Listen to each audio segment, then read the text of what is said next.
Hey guys, Dan Greer coming at you again. It's a beautiful day. I just want to say something. Look at that sexy logo right there. That thing is beautiful. Just kidding.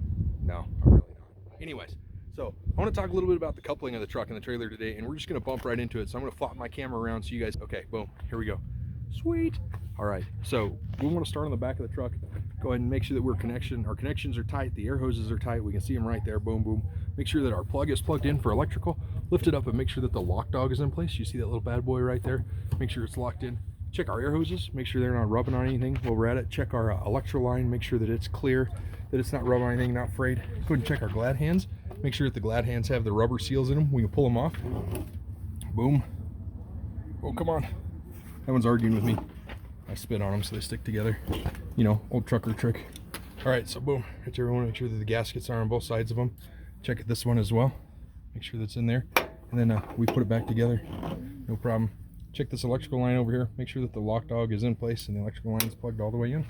All right, that's it for right there. We'll do the rest of it later. You guys have a great day. Oh my gosh, that's horrible. You guys have a great day.